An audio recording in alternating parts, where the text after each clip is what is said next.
Dando sequência nesse bloco aí de Mateus 6, Jesus vai começar a usar a questão de dinheiro, de finanças, para trabalhar valores do nosso coração.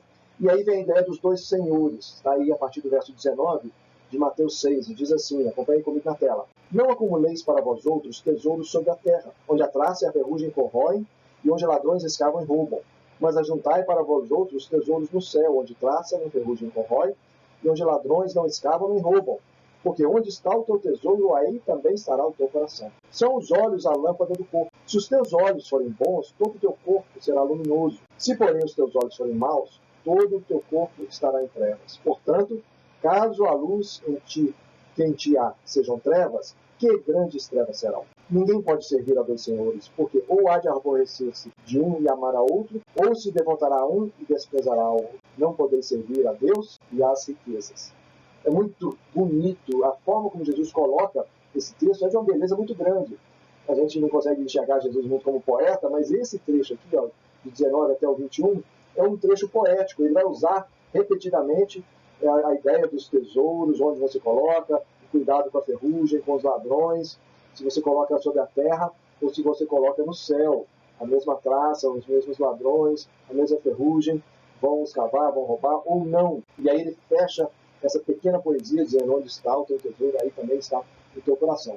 Os versos 22 e 23 vão trabalhar uma figura, uma ilustração muito legal com os olhos. E vamos ver no próximo slide sobre isso com mais calma também, a ideia de não se pode servir a dois senhores. O que é que isso significa? É de uma riqueza, de uma beleza muito grande.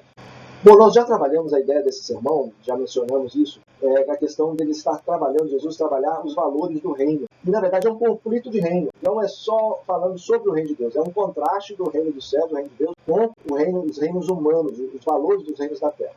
Já mencionei aí no texto a questão desse arranjo poético, o chamado paralelismo hebraico. Ele vai mostrar ideias diferentes usando as mesmas metáforas, as mesmas ilustrações, um arranjo poético muito bonito. E depois ele diz, olha, são os teus olhos a lâmpada do seu corpo. Se o seu olho for bom, o seu corpo vai ser bom, vai ser luminoso.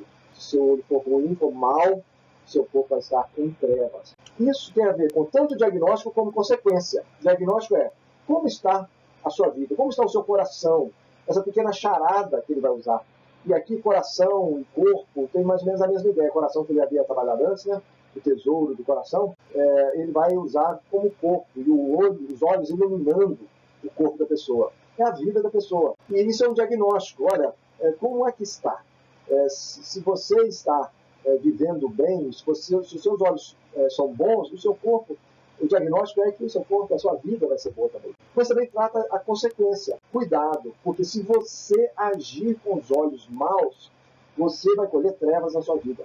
Se você agir com os olhos bons, você vai colher luz na sua vida. E tem uma pegadinha aqui. Como já havia falado antes, Jesus havia tratado a questão do olhar para a mulher, o olhar impuro para a mulher. Muitas vezes a gente lê esse texto sob essa mesma perspectiva, de que esses olhos maus ou os olhos bons têm a conotação sexual, tem uma conotação que leva para esse lado, já com resquícios daquilo que ele já havia falado antes dos olhos impuros.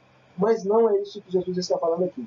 O termo olhos maus, quando a gente pega esse termo maus e compara ele com esse termo, como é que esse termo era usado na Bíblia, especialmente no Antigo Testamento, na Septuaginta, quanto a tradução grega, a gente vai ver que esses olhos maus, essa figura está ligada à inveja e à cobiça. Não é necessariamente, não que não possa ser aplicado à questão sexual, mas Jesus está tratando a questão financeira porque ele quer lidar com a questão da inveja e da cobiça. Ou seja, se os seus olhos forem invejosos, se os seus olhos forem de cobiça, a sua vida vai mergulhar em trevas. Por outro lado, e aí a gente tem essa interpretação que encaixa melhor ainda, porque o termo olhos bons também está ligado nesse sentido, só que em contraste. Os olhos bons são os olhos simples, são os olhos generosos, são os olhos de uma pessoa humilde, que ajuda. Então, olhos bons são olhos que buscam pessoas para ajudar, olhos que não dão as costas quando tem alguma necessidade que é vista. Então, essa ideia de olhos bons e olhos maus, quem tem os olhos bons vai viver com essa luz do reino na sua vida. Quem tem os olhos maus vai mergulhar em trevas. E essa ideia, essa charada que ele vai trabalhar, se a gente olhar por esse contexto, ela faz todo sentido nesse contexto maior que ele está usando para ilustração financeira, usando figuras financeiras. E aí ele fecha no verso 24 falando, olha, não tem como servir dois senhores. Não tem como servir Deus e as riquezas. Só que esse termo riquezas, para nós é meio abstrato. Lá para eles, o que Jesus usa é o termo mamon. Mamon era uma personificação desse Deus das riquezas. Era o Deus que trazia as fontes de riqueza para os pagãos. E o termo mamon, ele é da mesma raiz do termo amém. Então quando Jesus dizia assim, em verdade vos digo, ele estava usando assim, amém. Às vezes ele repetia, amém, amém. Ou seja, olha, confia nisso que eu estou falando. Pode colocar a sua vida nisso que eu estou falando. Amém. E quando nós falamos amém numa oração, alguém faz uma oração e a gente diz assim, amém. A gente está dizendo assim, concordo, isso é verdade, confio nisso também. Então, a ideia do mamon é em que nós colocamos a nossa confiança. O Deus mamon é quando nós colocamos a nossa confiança nas riquezas. E aí nós estamos mergulhados nisso. Não tem como servir Deus e as riquezas. Não tem como colocar minha confiança em Deus e colocar minha confiança nas riquezas ao mesmo tempo. Eu tenho que escolher um ou outro. Não dá para fazer os dois ao mesmo tempo. Isso é Jesus que está falando. Não tem como a gente tentar dar jeitinho para um lado ou para o outro. E agora, até o final do capítulo 6, Jesus vai trabalhar essa ideia de como é a vida de quem tem Deus como sua confiança maior. Quem vive esse reino de Deus e coloca nele a sua confiança. E apesar de eu não trabalhar esse texto em detalhes, assim, nós vamos entrar nele com detalhes, mas eu quero ler esse texto porque ele é muito rico, especialmente para esse momento que nós estamos vivendo agora. A partir do verso 25, acompanhe comigo. Por isso vos digo, não andeis ansiosos pela vossa vida, quanto ao que haveis de comer ou beber, nem pelo vosso corpo, quanto ao que haveis de vestir. Não é a vida mais do que o alimento, e o corpo mais do que as vestes? Observai as aves do céu, não semeiam, não colhem, nem ajuntam em celeiros. Contudo, vosso Pai Celeste, aquele que nós oramos, Pai nosso que estás nos céus, o vosso Pai Celeste as sustenta. Porventura, não valeis vós muito mais do que as aves? Qual de vós, por ansioso que esteja, pode acrescentar um côvado ao curso de sua vida? E por que andais ansiosos quanto ao vestuário? Considerai como crescem os lírios do campo. Eles não trabalham, nem fiam. Eu, contudo, vos afirmo que nem Salomão em toda a sua glória se vestiu como qualquer um deles. Ora, se Deus veste assim a erva do campo, que hoje existe e amanhã é lançada no forno, quanto mais a vós outros, homens de pequena fé.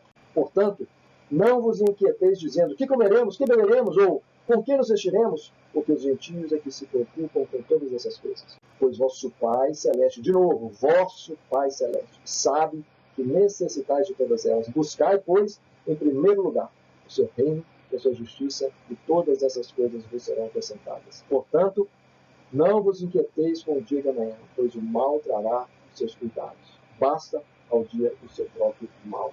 Coisa linda, não é não?